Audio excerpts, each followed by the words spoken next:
Now that we've covered different frameworks, controls, security principles, and compliance regulations, the question is, how do they all work together? The answer to that question is by conducting security audits. A security audit is a review of an organization's security controls, policies, and procedures against a set of expectations. There are two main types of security audits: external and internal. We'll focus on internal security audits because those are the types of audits that entry level analysts might be asked to contribute to. An internal security audit is typically conducted by a team of people that might include an organization's compliance officer, security manager, and other security team members. Internal security audits are used to help improve an organization's security posture and help organizations avoid fines from governing agencies due to a lack of compliance.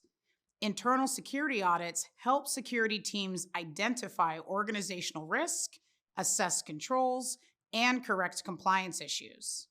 Now that we've discussed the purposes of internal audits, let's cover some common elements of internal audits. These include establishing the scope and goals of the audit, conducting a risk assessment of the organization's assets, completing a controls assessment, assessing compliance, and communicating results to stakeholders.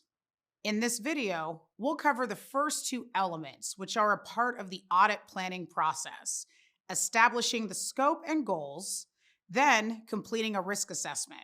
Scope refers to the specific criteria of an internal security audit. Scope requires organizations to identify people, assets, policies, procedures, and technologies that might impact an organization's security posture. Goals are an outline of the organization's security objectives or what they want to achieve in order to improve their security posture. Although more senior level security team members and other stakeholders usually establish the scope and goals of the audit, entry level analysts might be asked to review and understand the scope and goals in order to complete other elements of the audit.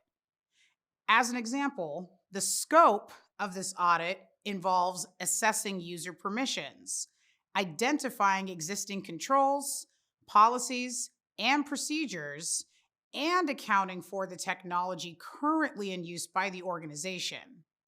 The goals outlined include implementing core functions of frameworks like the NIST CSF, establishing policies and procedures to ensure compliance, and strengthening system controls. The next element is conducting a risk assessment, which is focused on identifying potential threats, risks, and vulnerabilities. This helps organizations consider what security measures should be implemented and monitored to ensure the safety of assets.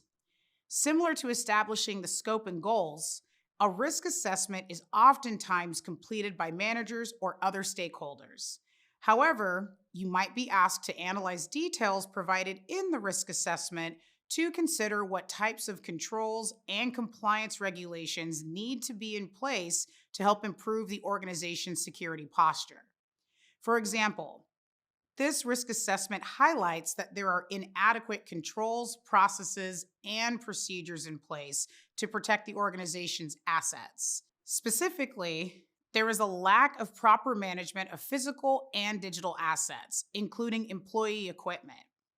The equipment used to store data is not properly secured, and access to private information stored in the organization's internal network likely needs more robust controls in place. Now that we've discussed the initial planning elements of an internal security audit, coming up, we'll focus on the last three elements.